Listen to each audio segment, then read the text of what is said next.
I started Surviving Skye with the goal of bringing more awareness to my sister Skye's disappearance. And I thought the best way to do this would be to start a podcast. That way I can really get into the details and bring some humanity to this case. The truth is, I didn't know how to start a podcast. So when I discovered Spotify for podcasters, it had everything I needed. I could record, edit, and then send it out to all the streaming platforms out there. I didn't need to take too much time getting hung up on all the technical aspects. So if you're out there and you're listening to this and you have something that you're passionate about and you just feel like you can inform the world about what you know, then why not start a podcast and check out Spotify for podcasters today?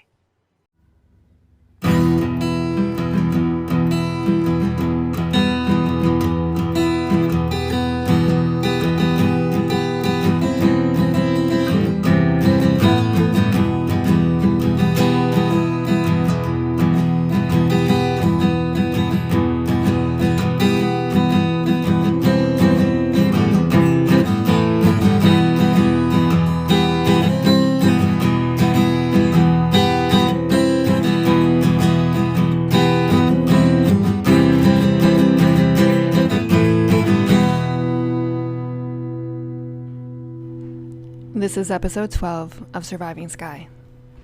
This episode is going to be the first of its kind. I'm going to be having a conversation with the Dean of the College of Media and Communications at Texas Tech University. David Perlmutter is a lifelong academic. So when he reached out to me about an idea for an episode, I was a little confused. I mean, I make TikToks. I have this little podcast. I talk about Skye's disappearance and my struggles with mental health. What could a college professor want to talk about with me? He was interested in the media aspect of the story. He was interested in my family's perspective on how we handled the media and how we also handled the police. He wanted to know more about the protocols that the police and the media had in place for us, what worked and ultimately what didn't work, and the differences in the American systems and the Japanese systems. So we talk about all of those things and the lessons learned. Because ultimately he wants to use this as a tool to help educate his students. And that is how I was sold on the idea. I understand the realities of a missing persons case, especially since Skye has been missing for 14 years. I may never get answers, but if I could help educate people on how to handle situations like this, or how to help others handle situations like this, I think that's a win-win. So without further ado, this is my conversation with Dean David Perlmutter.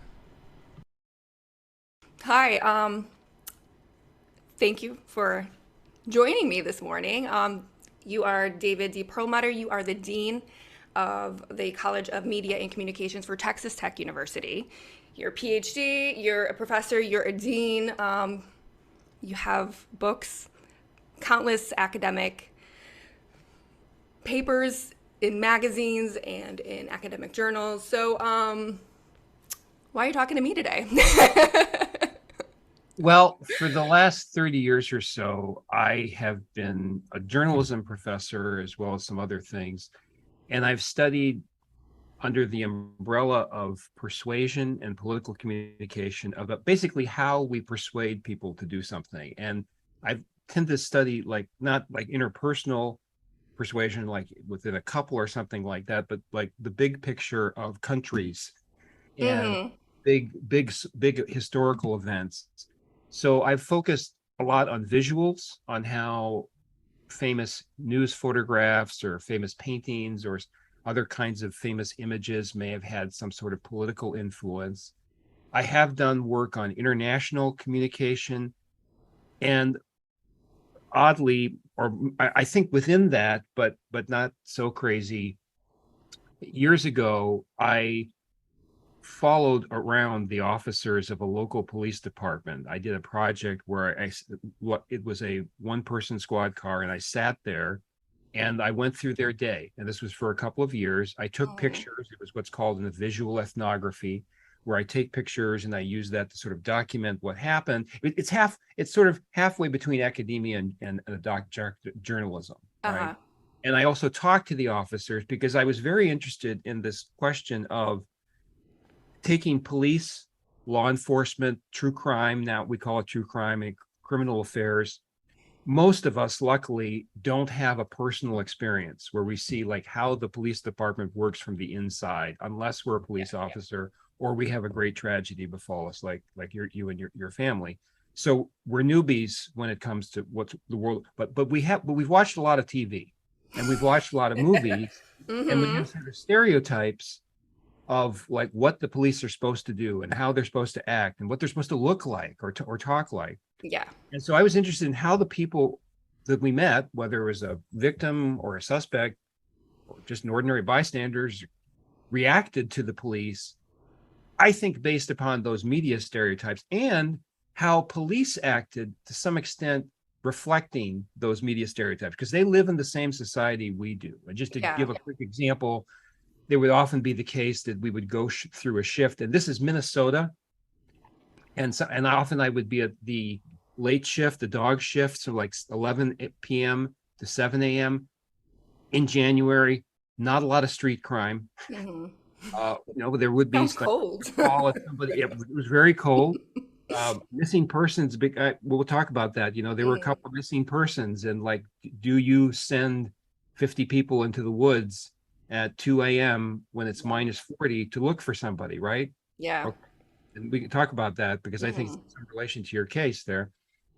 And so I saw that the police also were going, like sometimes they would apologize to me, gee, Dave, we had no action in this shift. And I said, no, that's fine. That's fine, right? Like, I'm here to document what you actually do. But yeah. I thought it was interesting that they realized the stereotype was that police officers have a life of nonstop action and violence, which is not true. As you know, most police officers never fire their gun and certainly Yeah. never shoot anybody. It's a dangerous job, but sometimes it's not a very eventful job for hours and hours and hours. So anyway, so I've always been interested, and then probably about a year ago, I became interested in the phenomenon of true crime as a genre of media. We have a College of Media and Communication here. We have about 2,500 students. We produce a lot of people who work for corporations and for government doing their media. And I'm talking about everything like airlines and power companies and lawyers' offices and police departments doing media. I just spoke a couple of weeks ago to the Texas Sheriff's Association, and I was talking about the importance of them not waiting for an incident to hold a press conference, but having a constant social media stream explaining Yeah. everything that what police do, making sure to build relationships, not just with the local newspapers, but with like people and bloggers and YouTubers and TikTokers. Yeah. So I'm They interested in definitely should, because it's a lot of us against them that I yes, see, yeah. and that And it doesn't help becomes that anybody. way. I mean, we'll talk about it, but like, for example, just last week, I was talking to the people on the Missing Maura Murray podcast, Mm-hmm. and it's not always that there's an antagonistic, and I'm putting that in quotation marks, relationship necessarily between family of a victim or a missing person and police, but there's a lot of seeds of that in the way Yes.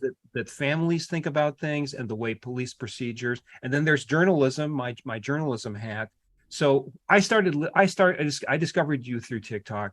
I think you're doing an amazing job of being something that we want to show our students of independent content creation. You are not Thank you. financed by Jeff Bezos. you're No, you're you're not a I make no money subsidiary doing this. of IBM. You're doing this all on your own. Yeah. I think there's so many lessons to learn there about creating that and the journey that you've made and the lessons you've learned. So I'm just very happy to be here to talk to you. Thank you. Yeah, so I actually started out as a communications major in school, and I had a brief stint doing freelance journalism with MTV. And I was doing that for like 2 months, and then my sister went missing.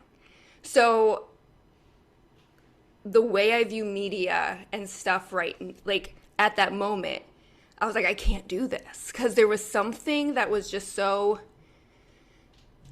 inauthentic when I was writing a story, and then when you become the story, it's something that you don't really think about if you are just like writing the story or yeah, it changes your perspective. So, but I'm excited to just talk about all of this. I guess it would be helpful if people haven't been watching all of your TikTok or listening to all of your podcasts, or are sort of new to the story, if maybe you told a little bit about the narrative, but focused on the relationship with media from the beginning. And then, of course, you have this amazing case study of American media jumping to Japan media, which are Yeah, very, very different, yeah. different culture, different ways of interacting with police and media. And you've already, I know, done some great work. I've listened to the podcasts of you talking about you and your mother in Japan and the culture shift and slams that you went through Hmm. there. But let's just talk about something real simple, is that when you found out that your sister was missing in Japan, did you have contact with New England area media? Did this become a story? Did you get phone calls? It took a while for it to become a story. So, Skye left on April 1st, 2008. She took a one-way ticket to Japan. She didn't notify anybody, didn't tell anybody in the family. My brother had happened to, on his computer, she had used the computer a few times, logged into her email. So her password was saved there. We were able to log into her email and we found the itinerary. At that point, it was actually like 3 days after. It was probably April 3rd. And my mom had called the police and we waited for them to show up. And it took about like 2 hours. And the police station's maybe like 3 miles down the road. They were just like, she's 21. What do you want us to do? You know? And when we were able to tell them about the itinerary, then they took it a little bit more seriously. But due to the fact that she went to Japan, the jurisdictions were different and they were kind of out of their depth. So that's something to keep in mind. There is no protocol really other than like file a missing persons report when somebody goes missing. And then that's it. So it wasn't I just until want to interrupt you for a second there, because that's a really important point to unpack, is that police and journalists have protocols in place for cases that they come across. You report your car has been broken into, you report a stolen bike, right? Or you're speeding and they catch you speeding. They have a script. Journalists also have a script of plug and play, local store robbed, murder on Main Street, right? But the moment it starts getting more complicated, the moment it starts getting multi-jurisdictional, the moment roadblocks occur, it is out of the element. And of course, they're focusing on day to day, right? So like on television, this is where we have this connection. It's like of like what happens on TV. The police chief calls Interpol, and my friend Bobby at Interpol will now do an all points bulletin of planet Earth looking for your sister. That kind of stuff doesn't happen, it right? doesn't exist. Yeah, that technology doesn't exist. But we have certain expectations. There's the CSI effect of like that suddenly this FBI crime team black helicopter will come to your house and Yeah. and they'll do a forensic computer audit of your computer and everything like that. But Yeah. these things are not within the normal range of what a local police department or local newspapers or magazines, TV stations do. Yeah. No. No, it wasn't until we actually had to physically go to Japan because we weren't able, the police department here or the FBI wasn't able to do anything for us until we went to Japan. FBI actually didn't do anything for us at all. It wasn't high profile enough. And we had to physically go to Japan to file a police report there. We ended up holding a press conference, I believe it was like April 13th. And that was when we started getting media coverage. And I'm sorry, you're saying so many great things. FBI. One of the Hmm. expectations that people have is they're going to call in the FBI, right? But the FBI only comes in. Well, they can come in if they want to. I mean, that's Hmm. a choice. But also, You they have enough only, money. yeah, only if they come in. I mean, high profile enough case. Yeah. Yes, there's a phone Yes. call made, the FBI will show up. Hmm. But normally there is they don't investigate murders. They are charged to investigate kidnappings. And if somebody crosses state lines with foul intent, there's foul intent, then I Hmm. think they also have jurisdiction. But interestingly, as I understand it, like if they go from if somebody kidnaps somebody and takes them from Massachusetts to Connecticut, the FBI can definitely get involved there. Uh-huh. That's jurisdiction. But if somebody voluntarily gets on a plane and flies to Japan, no crime has been committed. No. And as a 21-year-old, Skye was 21, she's an adult. There's no like paper trail of any mental health issues or any criminal activity, so there's no concern. So there's no crime in just leaving, essentially. It was definitely suspicious for our family. Nothing about it made any sense, but there was nothing that we could prove that there was something foul or anything, really. It just, she just disappeared. What hurt, I feel like, the investigation was when the news started coming out from the American perspective. So there was an ABC News article, and the headline was "Suicidal Students One-Way Ticket to Japan." And that word right there, suicidal, like How long was that after she disappeared? that was April 16th. So how long? How many days after her disappearance was that? Um, 16 days. Okay, so within this is what I find interesting is, and we talked about this with the Maura Murray case, is almost within a couple of weeks, a narrative has been established. Mm-hmm. And one of the problems, both in police work and journalism, is that once a narrative has been fixed, it's very hard to deviate people from it. They keep Yes. trying to, the new information that comes in, they try to fit into the narrative that's already there, Yes. right? Because they don't Yes. want to say, hey, our previous headline was wrong. Uh, Yeah, no, they won't do that. They yeah. may like make change the wording on a headline a little bit and then maybe make up for it in the content, the context of the article itself.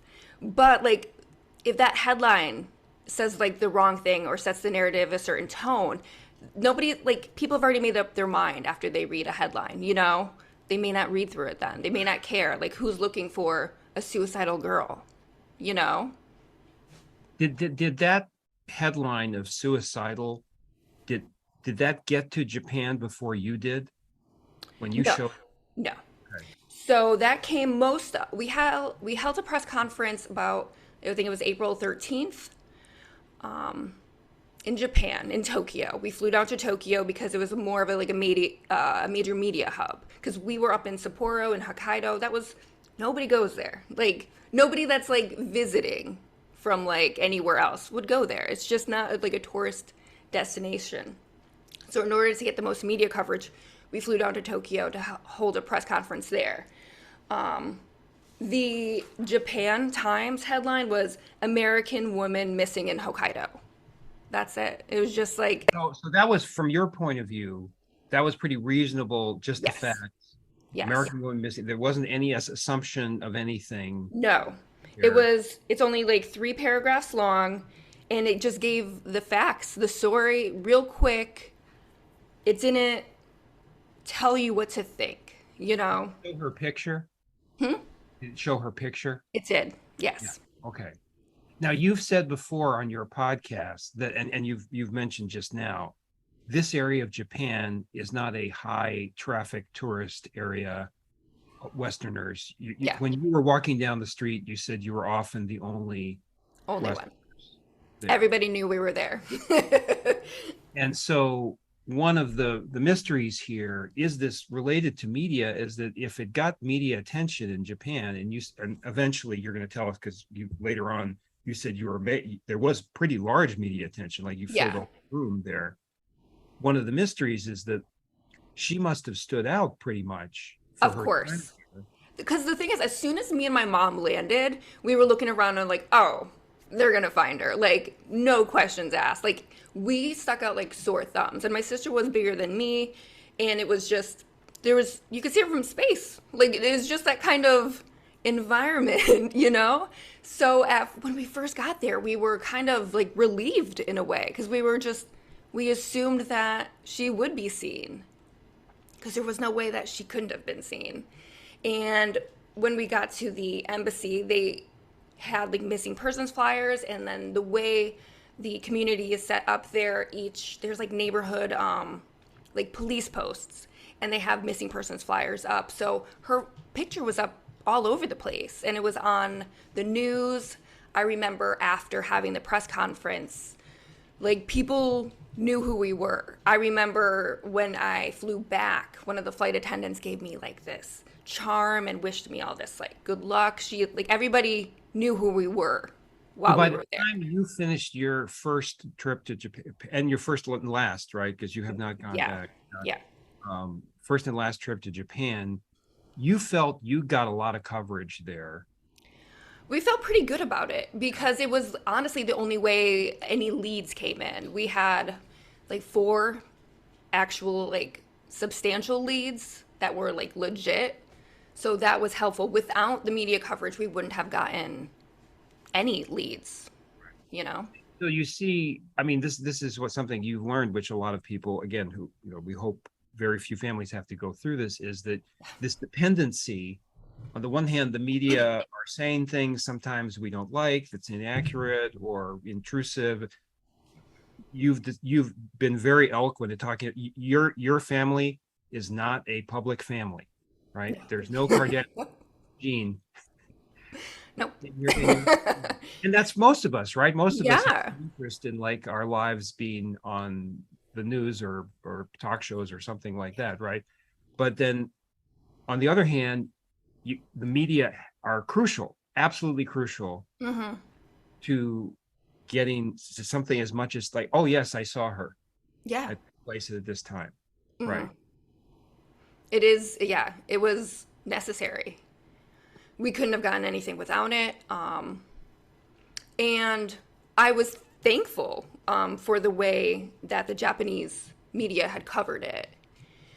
I felt like once we started seeing the articles coming out from the States, me and my mom were both like, I'm glad she went missing in Japan, to be honest. Because it Wow. was just like, it was like a gut punch reading some of the articles. Just like the Associated Press one, I feel like was fine.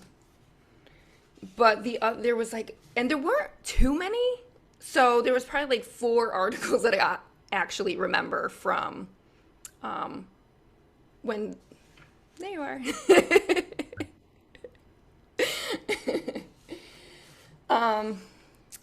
Yeah, there was about like four articles that I remember. There was an ABC News one, which said the suicidal one, and there was an article that her college had put out that was just actually pulled, I think, from the AP. They kind of just took a few articles and kind of just put it together. I only remember talking to, which one was it? So I remember being in Japan, and we were starting to get emails from media back at home. And because of the time difference and because of like the way just the internet infrastructure worked, it was really hard to communicate back. So I remember I was trying to email one of the reporters, and I wasn't getting back to him fast enough. Like I ended up calling him, and I'm like, I think we need more time before we can release a statement, blah, blah, blah, blah. And he like hung up on me. It was like that. And I was just like, Yeah, so like, if we could talk about that for a moment. Again, this is where not only for journalism is there a script, but there's also a timetable, and that Yes. timetable has radically changed over the years. I'm old enough to remember the news of the 1970s and 80s before the internet, and there was something called a news cycle. And so, Yep. for example, you may have seen this in like older movies or something like that, where the physical paper is being printed at like 12:52 a.m.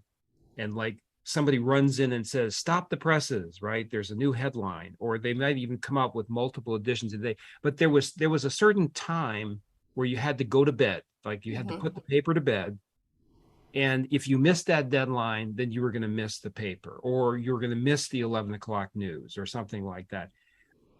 There was time to think about stuff. Yeah. Also, reporters, and this is really an important aspect of this, is the average journalist was hardworking, but did not have to produce as many stories as they do Hmm. now. Yeah. And there were multiple layers of editors above them.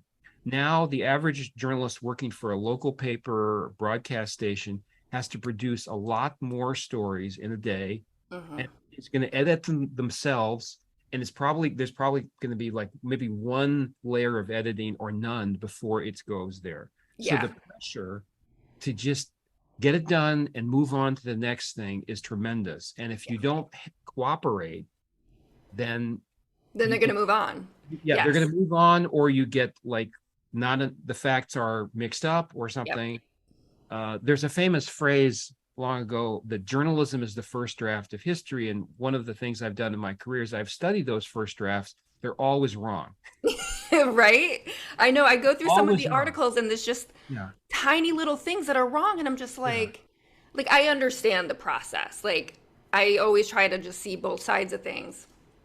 But I'm just like, it's unfortunate Yeah. that And those errors get embedded. yes. And trust me, like 30 years later, somebody writes a story, they're still there. Like Yes. they're like a Yes. tick, you know. Yeah, yeah. News, You I call them can't information change it. ticks. They just latch on, and like until unless somebody's gone back to the original, if there was a court case, gone to the original court documents, the original transcripts, the coroner's report, missing persons report, unless somebody's looked at the original interviews with people, those news ticks can just stay forever in Yeah. the public consciousness. And there's so many famous cases. True crime has made this a lot of attention to this, where if you go back, you're like, everybody knows this about John Benet Ramsey, and you go back and like, no, it was That never true. yeah. It was something somebody got wrong, the fifth day, and it's just stuck and stuck and stuck and stuck there. Now, going back to Japan, have you tried to keep in touch with, I mean, I know you've kept in touch with the embassy somewhat, but like Japanese media, have they followed up with you? No.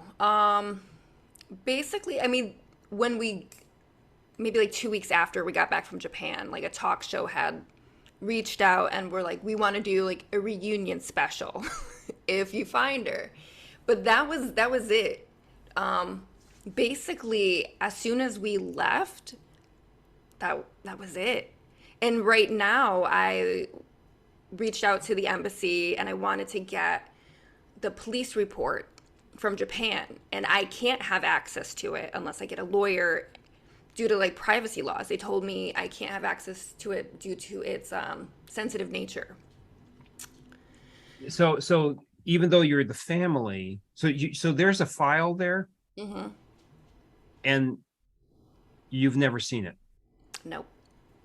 And is that a matter of jurisdiction, or this is Japanese police practice? Like if you were Japanese, do you think they would say something different? Ooh, I I don't know don't if know. anybody I in think it's embassy something. I think it's both of those, and even the because I asked the person at the consulate like who, like what do you have any? Can you recommend a lawyer? And they were like, no. really? Yeah. Wow. Yeah. So this was a question that I asked as a thought experiment for the Missing Maura Murray podcast folks, is that as the case actually didn't happen far from where you are, Hmm. but it was also a case of somebody, I think she was like 21 or 22 or something like that. 21. Yeah. Yeah, and Same. she's she's missing and there's no crime still, listed as having Yep. been committed. And I said, so a thought experiment, you're the podcaster, they have no relation to the family. I mean, they're not like relatives or anything like you are. Hmm. But suppose you're the police chief and you get in Japan, or I guess in with the Mortimer case in like New Hampshire or something, and you get a phone call saying, I'm so and so. I'm an adult. I ran away. I'm okay where I am now. Stop looking for me. I'm not sure what a police department in the United States would do, because that is an adult and we have a right to privacy in the US Yes. Constitution. So if somebody said like, I have no interest in talking to my family again, I'm out, just stop looking for me. I Some of the things that the police have done in that case lead me to and I'm not an expert, but like, it's almost, you almost wonder whether they've already got it solved and they just can't They talk can't say about it. anything. Um, Like Japanese, Japan has a lot of strict privacy laws, yeah. so there could be that. You So know, it is a possibility that they know what happened, but they can't say if anything. something, well, I mean, obviously this is bad happening, but like if something worse bad happened, you'd think that they would be able to tell you. I believe so, but I remember like early on, they let us know that, they can kind of like let us know that they found her, but it would be up to her to contact us. And I think due to the fact that we were like Americans in Japan, they would give us that courtesy of being like, "Hey, we found her, but that's it. That's all we can say." Yeah, and I just feel so bad for families in these situations. And of course, one of the things that's clear as you listen to these different true crime cases, and I'm sorry, by the way, if I'm putting you under the genre true crime, as if like your life story is a genre. It's okay. Every family is its own and human and Yeah, yeah. It's like I don't people. necessarily consider it a true crime because technically a crime hasn't been Yeah. committed. And that's what's frustrating because there's like you're in this gray area. You're constantly in this limbo. And And we don't then know in many of these cases. I mean, some of them we do, and there's been a court case and all that stuff, yeah. but some of them, yeah. Do you do you feel that there's anything more that, if you had it all over again, just talking about media, Mm. sounds like you said yourself, the Japanese media did what seemed helpful at the time. Yes. Yes. Is there anything more that could have been done or should have been done? And since then, I mean, obviously, I guess you wouldn't mind if they kept doing, update stories and still missing, right? Yes, yes. If they could do updated stories. But I think, I mean, when you're in the throes of it, the anxiety, the fear, the just like you don't know how to react to something like that. And you don't know who you are as a person when until you're in that situation, until you react. Um, Let's talk about that. I'm sorry. Every time it's you okay. speak, you say something really interesting. I keep interrupting you, so I apologize. But like, I we produce people here in our college who end up being specialists in crisis communication, Hmm. and this is the disparity. And I actually used your case, I think, in the Maura Murray podcast as an example of disparity. If you're the Ramsey family, you you know not only are you used to dealing with media, but you can hire 3 publicists and 4 lawyers Hmm. and call the police chief and call the president, the FBI. I mean, I don't know whether that actually happened, but the point is you have resources, you have Yeah, capital yeah, yeah, resources, you have social resources, you have political resources. You're an ordinary family that didn't have any of that. I yeah. mean, you go to pay for a trip to Japan must have been a huge stretch for It was my mom and I we just put everything on our credit cards. We just split it and then yeah, yeah, within like 2 weeks it was like over 10 grand of just yeah, expenses. And yeah, then the thing is like when you're in that situation, yeah, you've seen you've watched movies, you've watched TV, you think you know what's going to happen and you're relying on these systems, the laws, the police to kind of help you guide you through it. But the thing is they don't there's no know play there's no playbook. either. Yeah, again, if you're if you hire one of our graduates who's working for an airline, they know what to do because Hmm. they've planned everything in advance. Yeah. But if you're an ordinary family, there's almost no one to turn to. I mean, No. not even the lawyer can really help you No. with what to do with, like, again, working with the media. Yeah. One piece of advice that I mean, nobody's asked me, but I would think in that situation, which you've done organically, is that to have a spokesperson for the family, to not Hmm. have like every cousin having their own theory and Yeah. tossing it, That like gets messy. the family sort of coming together and saying, okay, whenever the media reaches out, cousin Joe is going to be our spokesperson. Yeah. But And I and think when you you've done see, that, right? you, the thing is, it depends on the family, and it Right. depends because everybody in my family has reacted differently to the situation, and nobody stepped up. I saw my dad crumble. I saw my mom just go inward, and my brother just disappear somewhere. So nobody. It just depends on like your family dynamic. I never really had a conversation with my family being like, I'm going to talk about this Right. until after I start talking about it because it's so uncomfortable because everybody's been so affected by it in their own way. And you don't want to ruffle feathers because it's like I'm trying to be empathetic enough to my family because I know they want answers, but they don't know how to actually find answers or how to be comfortable speaking about it. And they put being from my parents being from a different generation, they put a lot of trust in the police and the powers that be only to feel just let down and just destroyed by The not. relationship with media and the police creates its own stressors in the family. Yes. And sometimes, like, why is so and so getting all the attention? And also, as I've seen in the few cases that I've looked at, there's differences of opinion in families. If you Oh look at yeah. like the news coverage of some of the other cases, the mother will be saying something different than the father, than the cousin, like Yep. entire speculative theories that are different about what Yes. happened, right? And Yes. of course, in some family dynamics, somebody has some guilt there too. Hmm. But the point being that it's just very, very hard for ordinary folks, which are 99% of us, to react well in this situation and to do the Yeah. smart thing. And it's all retrospect. Yeah, like there was so many silly things that we did in the beginning. Like I know on the missing persons flyer, it had my own personal email address on it to be contacted and my parents' phone number, my home phone number at the time was on the missing persons flyer in Japan. And something like that should have been, it should have just been like the consulate or the police or a separate email that could be accessed by a few people if needed to assess this because I That's a started great, getting. that's a great protocol there, Hmm. is immediately create a contact email, like, missing Skye at Yes. gmail.com. Yes. Something Don't, so simple, but yeah, it's something like when you're or in the buy a moment. burner phone. That's just Yeah, like a cell phone. Yeah, exactly. you know, When you're in the moment, you're not thinking about that. And everybody, like my mom went completely blank. Like when we discuss like our trip to Japan, she remembers things completely differently than I do because of the stress. Like you don't know what you're going to take in and what you're not going to take in and how you remember things.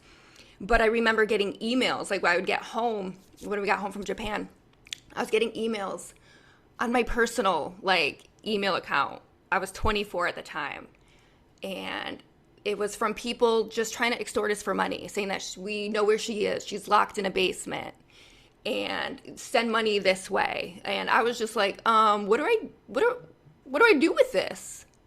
Like why was this on me? Because we just didn't think of it because the protocols weren't in place to let us know like, hey, let's set up a separate email. Like I went into it because I saw how my family was reacting. I went into it trying to be like a hero, but like even with good intentions, you're just going to make mistakes. like something like that I shouldn't have been handling. And I remember trying to forward it to the police or the FBI, and I got no response. I got nothing. I ended up doing my own like research in the email address and trying to find it, and then I connected with somebody else who had a similar case to mine, and they were also receiving emails from the exact same person. I don't think most people know about that. And this brings up the question in the 70s and 80s when we said the media. I'm old enough to remember my parents were educated, they were professors, and we subscribed to like 2 or 3 newspapers, and we got a magazine called Time Magazine. We got a magazine called Newsweek, which I think my students have no idea what those are. What? And we watched the CBS Evening News with Walter Cronkite. And Mm-hmm. my parents, our household got a lot of information. You know, we Yeah. were sort of information rich, and they're probably maybe too much. But it was a time when the media was really a very small number of defined channels Mm-hmm. and medium there. Now the media are everybody, right? Yeah. So people, what you just said, people, I don't think a lot of people know that like, okay, I'm going to get my phone number out there, I'm going to get my email out there, I'm going to get in from the public and help find my sister, and then you get some evil scum. Mm-hmm. Immediately their first thought is, I will try to extort money Yeah. from this tragedy. And then you go to Reddit, right, or something like that, and people are making Yep. positive comments, people are maybe making some helpful observation, but there's also people saying, oh, it's obvious that, that uncle must have done it, or something, just Yeah. Yeah. Yeah. Yeah. crazy stuff that is Yes. very hurtful and destructive to anybody who from the family who touches it. Yeah. I was actually watching one of the Maura Murray like specials on TV. And something that I found really interesting is Maura went missing maybe like 4 or 5 days after Facebook actually launched. And Yes. so, People say that she was like the first missing person of the social media era. yeah. Yeah. But you know what? To be honest, that was probably a really good time because people weren't pushing the limits of what is appropriate to Yeah. put online. People were still had some common decency. But in 2008, when I started, I made a YouTube video and I put it out there for to help find Skye, and I put it on social media, and it was disgusting. It was awful. So at that point, people started getting a little bit more brazen with how they were acting online because there was still a lot of, you can hide behind the screen. And there's been research in our field, communications, and in computer science for many decades. I mean, going back to the early, I mean, you're too young to remember bulletin boards in the sort of pre-social media era where I know. flame wars over like Journey fans, Yeah, yeah, yeah. fighting. Like forums and like message boards. I Yeah, remember all yeah, that. yeah. Oh, I'm okay. older. I'm older than you think. But so anytime you give somebody the shield of pseudonymity or anonymity, we have research that shows people will say and do things that they would Yes. never do face to face. Yeah. And now that is metastasized into just an all-out free-for-all, just meanness, Yeah. not like I want to make a political point, or something like that, but just people who are on the internet and social media and Reddit, whatever, just to hate. That their Yes. one goal is to make people feel bad. And we were mentioning when we're starting, we're both animal lovers. And so I see a lot of animal TikToks, hamster TikToks. I mean, come on. Yeah. Why are there trolls on hamster TikTok and cat TikTok? And you read the comments, and yes, the majority of comments will be, boy, that's a beautiful cat. But Yeah. then somebody took time out of their day to say, your hamster is ugly, it should die. I And I'm going know. like, that human being is somebody that I bump into at United probably. And they hold a regular job. They're probably not, an actual troll in the basement with like, one eye sticking out I or know. something like that and a humpback. They're probably a normal person in real life. Yes. And they got onto a hamster TikTok just to say Just the something. hate. Yeah.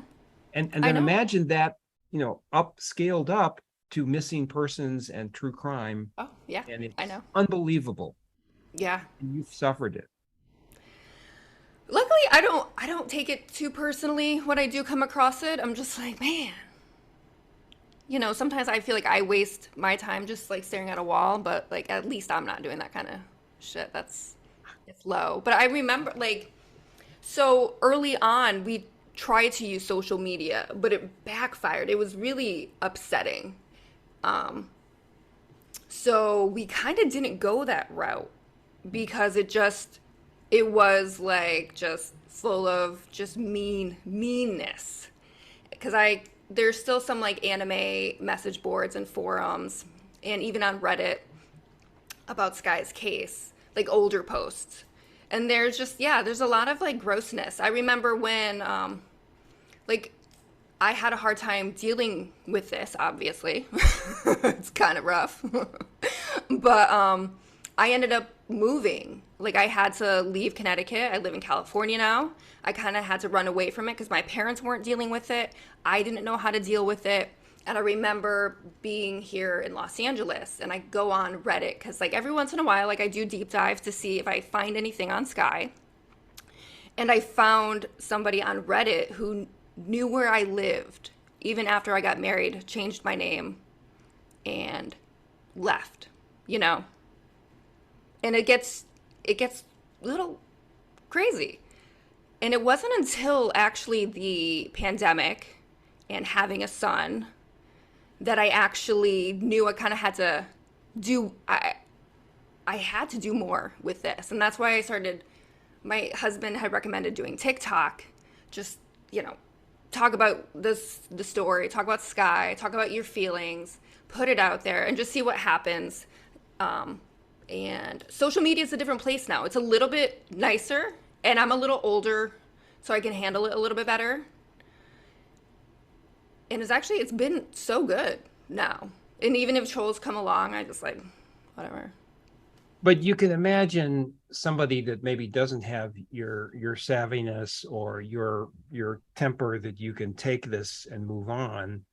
How and how traumatic it is. I mean, it's traumatic in any way, but like Hmm. to anyone who's gone through some great loss, it is like you're going through. It's a double crime. Yeah. The social media, Yeah. you're kicking the victim again, Hmm. the victim's family, and it's really just remarkable to me. I sometimes in my more dark moments, I think about advocating real name only on the internet. Like that would be like a law that says you can't have an anonymous or pseudonymous presence. Obviously, that would create a whole bunch of other problems. But boy, the amount of trollness would Yeah. would would if your picture and your home address were right next to every internet comment you made. I mean, it's so easy to like find people out these days, anyways. You know? Yeah, well, that's something else. Is you display a certain technological sophistication because I think again the average mom whose like daughter goes missing or something like that, who may be in their 50s, Hmm. and I'm not being ageist because I'm old myself, but may You're not not gonna. Yeah. may not be like finding. Have you ever confronted anyone? I mean, if you looked somebody up and like said, hey, I know who you are, you wrote this comment, why did you do that? I don't think they deserve my time. I can look them up and know who they are and keep an eye on them. I have no problem doing that if it becomes an issue. But if it's like a one off, I don't really care. So, What would you tell other families that are going through this in terms of a playbook for when time has passed? Because right now we're how long since Skye has disappeared? 14 years. And what I've noticed is that for example, in some of these longer missing cases, they're still showing the pictures of and by the way, I loved your comment on this. There's a sort of problem there in that when you show pictures from when somebody's younger, there's more sympathy Yeah. because you think, oh, this young girl and her family, right? When Yep. they show those age progression pictures, I've never done an experiment on this, but I wonder whether like, okay, it could be helpful. And I don't know the science of it. So I don't know how many people Yeah, actually look like age progression, and you'd think like, well, what have they gone through, or what they're doing. exactly. Yeah. But my theory has always been that that reduces sympathy, because first it makes it look like, oh, they're alive somewhere, they're just older, right? Yeah. And then second, well, younger animals, younger humans, we're, we're just more sympathetic. We're programmed by evolution, Mhm. right, to care more about babies than me. Yeah. Yeah, of course. Yeah. So what are your thoughts on that? On I've had a lot of people ask me to do like an age progression on Skye. So Skye was 21 when she went missing. And I look at photos of myself at 21 and photos of me now. I don't see a huge difference that couldn't just be kind of assumed, I guess. I have reached out to a forensic artist, and I would have to supply photos of everybody in the family and like how long time has gone by. But ultimately, I'm just like, we're pretty similar looking. And I'm just look at me. Like, like she's probably looking at like me or just a variation of this. I never pulled the trigger on it because another thing that I like, something I would tell other families of missing people is that everything costs money. Everything. So if you want to and get there's a no forensic, insurance policy, right? That's the yeah, other thing, is that almost every other tragedy that or happenstance that befalls you, hail that damages your car, hmm, you most middle class people have somebody to go for recompense. But there's no, I mean, I guess maybe the super wealthy may have kidnapping insurance. I think I've heard it exists, or like missing insurance, but you don't think of your normal State Farm policy to I don't think cover. that, I think there would Yeah, be like an exemption. To be yeah, honest, they'd write it into the fine print that you wouldn't see. Like they're not going to pay out. But like just to get a forensic photo, it's about like 450. To get just a lawyer, it's a lot. I yes, remember, and a lawyer in another country. and like then a translator, Yeah. and then getting a private investigator. So something people are like, oh, get a private investigator. So a private investigator isn't going to have access to the police records. The police don't need to hand that over to them. A lot of times, in some cases, I know the Maura Murray case, they didn't want to hand over the police records to the family, you know? So so like a private investigator, I think just to get one on retainer back in 2008, it was like 8,000. And then they also needed a translator and just like every, any other thing that comes along with that. Yeah. So it runs into a lot of money. And then there's also, if they do like a ground search or anything like that, sending out helicopters, money. The police will Actually, only I do. wanted to ask about that. There was no, I mean, again, in the media stereotype, a young girl goes missing in a small town in Ohio. Hundreds of people show up to comb the woods, right? And there was some version of that with Maura Murray, but there was complications with like people, which I didn't know. Like people who had private property said, "Nope, you can't search my property." I'm going like, "Wow, that's problematic, isn't it?" Yeah. That somebody near where somebody met missing says you can't search my property. But anyway, I don't know if there's a law like that in Japan. Was there any search in Japan? They Like did actual people going out looking? they did like a helicopter search of the area, but like extensively, no. They just kind of like looked from above, you know. Did they do an electronic search? I mean, obviously one of the scenarios is Skye may have gone to this place in Japan and then left and gone to another place, Hmm. either within Japan or anywhere, right? Yeah. But again, this is a media stereotype, is like a police officer sits in front of a computer, 5 clicks, and like, well, we have no record of anyone traveling anywhere in Japan by under this passport, and nobody's left the country under this passport. That's not possible. The passport question? I mean, that she didn't leave 3 days later under her passport? I mean, I just always assumed that a U.S. passport is I believe tracked, that could be flagged. but not But found. the thing is they let her in, and like the Japanese protocol is to either have like a visa on file or a ticket out. So So, she had a ticket out? nope, I don't know that. no. She had no ticket out. And they just saw like a young woman like crying, upset, and they just let her go. So even if you have protocols in place, you know, they may But not you, always be adhered to. And so but they you've let her been in. told by the embassy. I mean, has somebody physically told you that there's no way to track whether her passport was used to leave the country? That record doesn't exist, or No. I feel like I have asked that outright, and I feel like it wasn't being tracked in the same way at that time or something. But ultimately, like, nothing has ever come up with her passport again, from what I've been told. was it flagged at the time? So if she 3 days later flew to Jakarta, would the Jakarta authorities flagged her U.S. I embassy? believe so.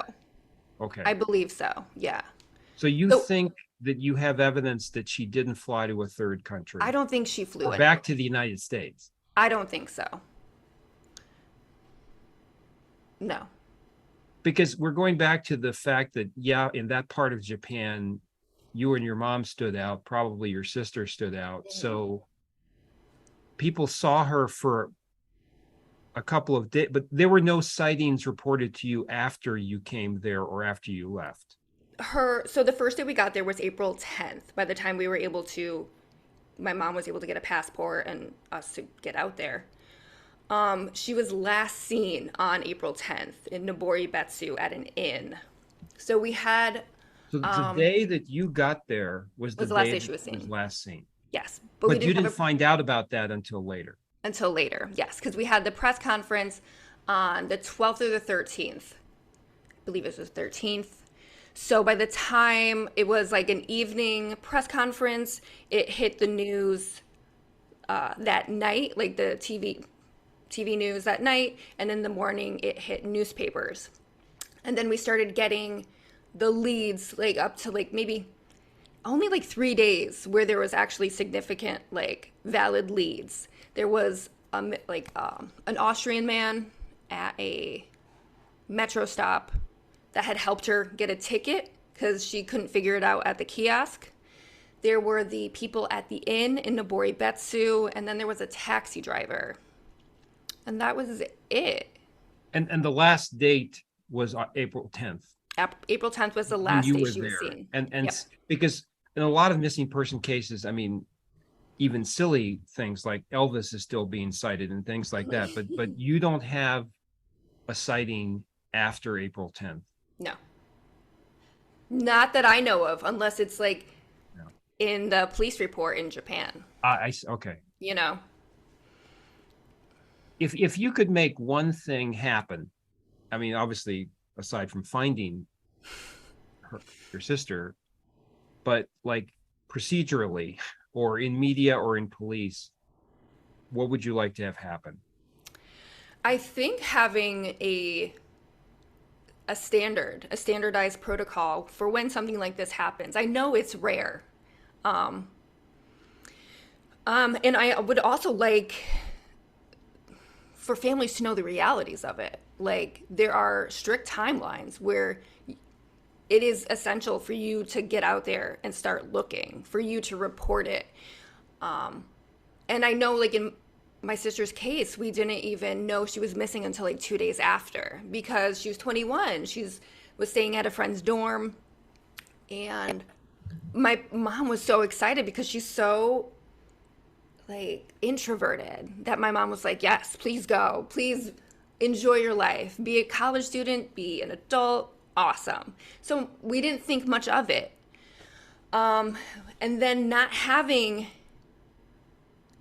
like if the police could take things a little bit more seriously when they first happen, even if it does turn out to be just somebody having a bad day and running off, the fact that we knew she went to the airport, we had the itinerary. The police just told us, oh, go see if you can find her car. And what happened this year, I was finally able to contact the Southington Police Department. I got a new detective. The detective knew nothing about this case, had never heard about it. And the first thing he asked me was, did you find the car? And I was just like, what do you mean? Like, yeah, we went to the airport. It was my parents and then my boyfriend, now husband at the time. And we're like, yeah, we found the car at the airport. We looked through it. We didn't know what to do, so we took it and drove it home. And I'm like, think my about parents. that breaks every rule of police procedure. Yeah. That the family is going to be looking through the car, touching everything, moving things around. Yeah. We didn't do anything wrong because you were sent there by the police. Yeah. But from the point of view of like forensics, or this, I mean, yep. This is where we always talk about truth is stranger than fiction. Just imagine a CSI show where the CSI guy, police just tell you to go solve it. we don't have much time. Do you want to like do your own autopsy? Do you want to like check your car? I mean, but in real life, police departments have very limited personnel. Yep. They have limited time because like crime doesn't stop just because one incident has happened. Mm-hmm. They also have protocols themselves, which is you're telling us a 21-year-old decided to do something and you have no evidence that any foul play or anything was happened. I mean, because often, family will say, this is so unlike her, or he would have never done this. You understand how police have a certain rolling of the eyes because they've seen so many cases where the wonderful son that everybody said was a great son actually did rob those banks. Yeah. And the family just didn't know about it. I mean, there's a saying among police, the family are the least knowledgeable about their own kids. Yeah. I can believe that, yeah. Unfortunately, it may be true in many cases. Yeah. So there's a protocol. And there's also playing the odds, and this is true for journalism and for the police, right? Is that a woman is murdered, let's check out the husband or the ex-boyfriend, right? And because the odds are like overwhelmingly in cases of a woman being murdered, it is the ex-boyfriend. Yeah. Right? But I mean, even in a situation like this, I looked at my own family differently because of how everybody reacts differently to a situation like this, where I'm like looking at my dad, I'm like, how is there no emotion? And same with my brother. And then because that's also like what I've seen on TV and through media. And I'm just like, this is toxic. It becomes really toxic when you start believing the things that you've seen on TV, It's crazy. But one of the good pieces of news about, and again, I keep referring to true crime, even if your case doesn't fall in that category, but just the sort of, I guess, unsolved mystery phenomena, is that there are emerging journalists. I mean, there's money there now. I mean, these true crime podcasts, some of the ones are huge hits, and people are their entire livelihood is now, mystery cases. Yeah. And the regular media have Dateline and NPR with the serial. It has been noticed that if you do long form investigative journalism, that there is a profit there. Yeah. And so there's more and more of that actually being done now. Whereas there was a real dip because it was so expensive and it just didn't seem to pay off. So one piece of good news is that this genre has made us look at cases with greater depth than has ever been maybe before. I think, if I remember trying to start a podcast maybe in like 2015, and there wasn't just, nothing was happening. I just like scrapped it because it wasn't, I had no, I had no platform. Nobody knew who I was. And I'm just talking about, you know, my missing sister. And it just wasn't working. Like I couldn't, it wasn't the right time or place for it. But now like times have changed. And it is definitely, I feel like I was able to like talk about it at the right time, even though like 14 years have passed. But I also remember something to note. It was 2008, and the news cycle was Obama, Hillary. It was the president, a year of a presidential election. So even if like 500 people went missing, I guarantee maybe like Yeah. two would be covered, you know, just because There's, of there's the luck of the draw of what else is really. going on, Yep. right? At the same time Yep. there. Well, this has been very educational for me, and I want to thank you for your time. And I think our students will learn a lot from it because So, we certainly want to produce people who work again all over. We train people to make movies in Hollywood. We have a gaming lab. oh, Gaming is the cool. largest media industry. Uh, we also do all the areas of marketing, branding, public relations, advertising. But one core that runs through it is that we think that finding accurate information and then translating it to non-specialist audiences in a story format is what we do, because we're human beings have told stories our whole existence. Before there Hmm. was history itself, we told stories, right? And the trusted storytellers were the ones who got it right. Yeah. And that's a real struggle today in this just empire of misinformation Yeah. and bad information and toxic information. And so I think you're a hero for what you've done, not just for your own family and in this one case, but for the rest of us who really need to understand all the challenges out there. You've told us about stuff that I don't think people understood the cost of what you've paid Yeah. trying to help. And I know from your podcast and your TikTok, you're not just trying to help your sister and your family, you're trying to help us all. And so Oh, you thank deserve you. the thanks of a grateful nation, to use a political Oh, phrase. thanks.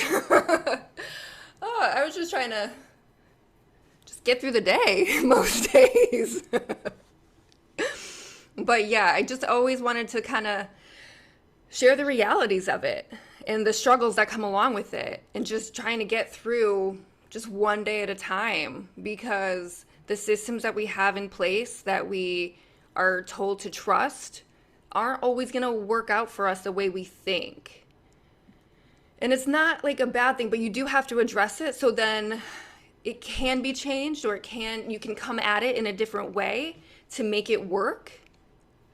I wish, I was able to do more earlier on, but there's so many variables in place when things like this happen, like where you're from, your age, your life experience. Like everybody reacts differently to it, and you need to always factor in like the odd character, because not everybody is, I don't know, Nicole Kidman or something.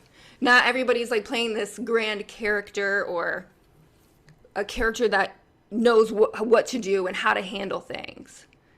I think you said So, something else.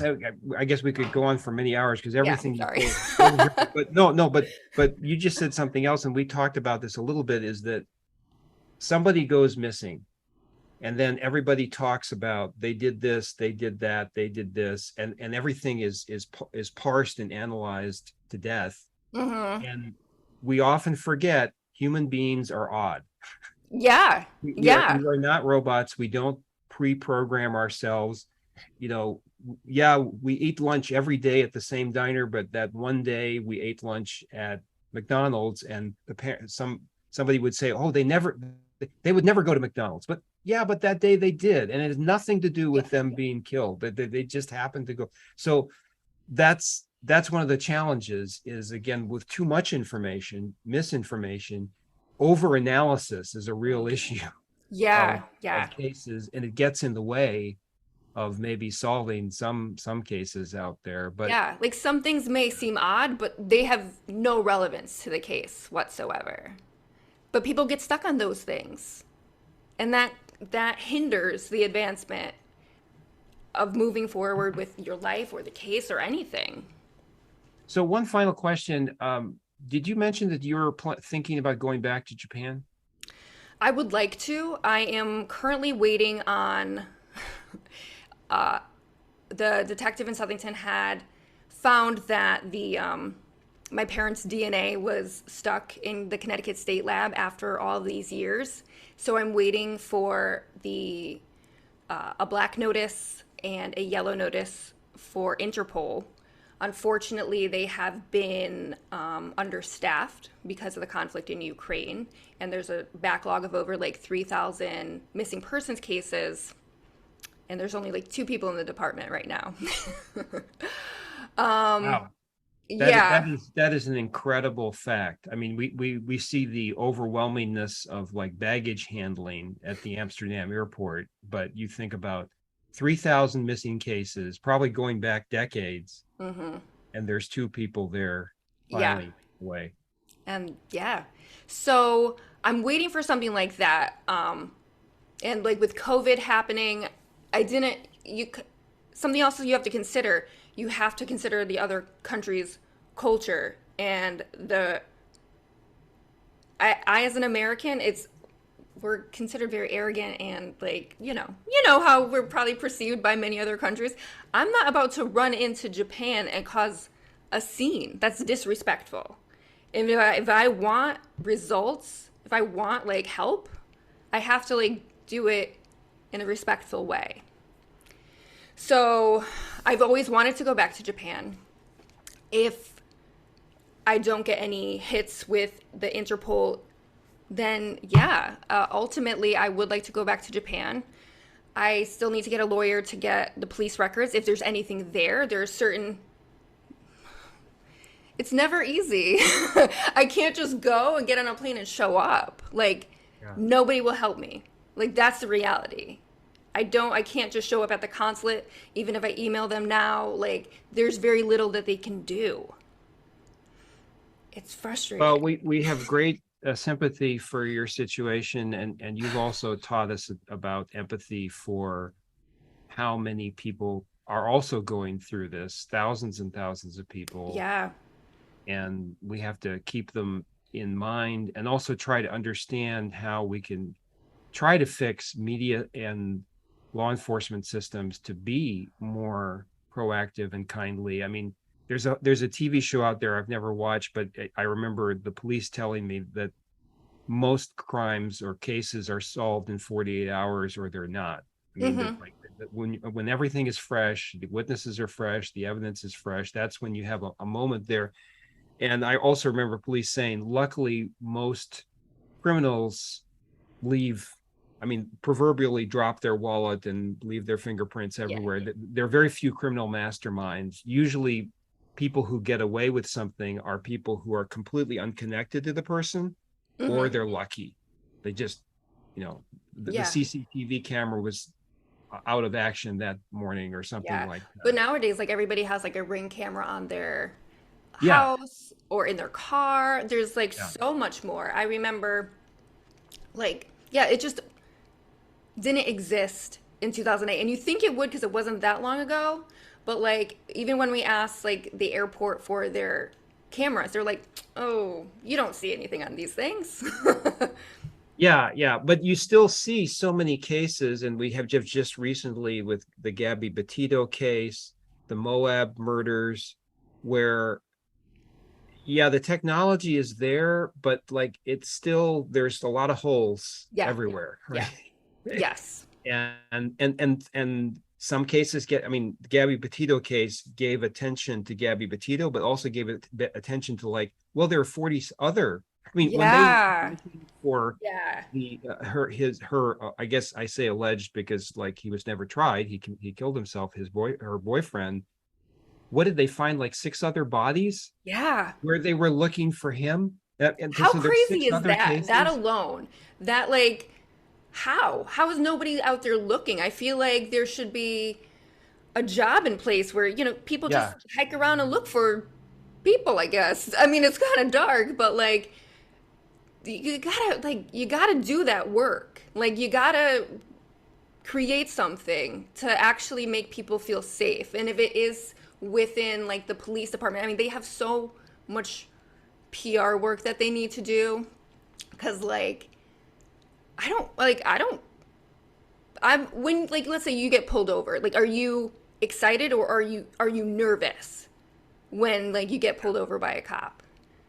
I'm never just like, oh, this is gonna go well.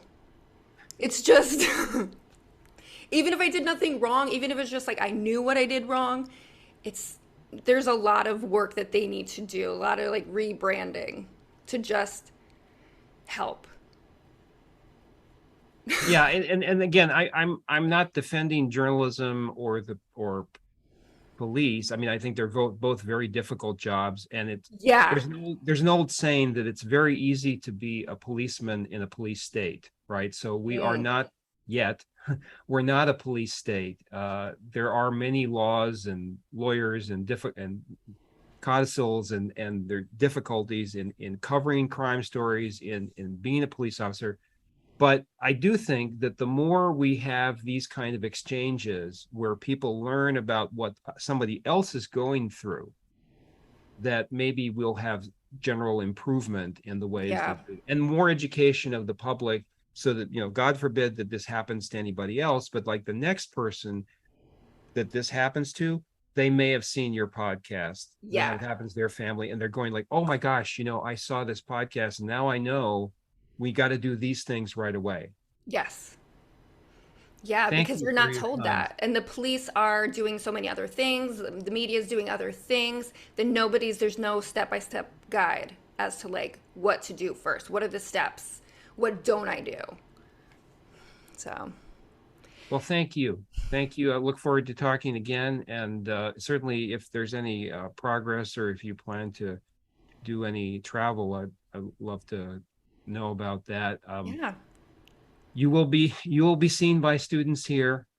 This will be a module in a class that I teach about the social media, but also how people can create content that's telling a compelling story and is effectively getting a message across. And we thank you for what you That's do. awesome.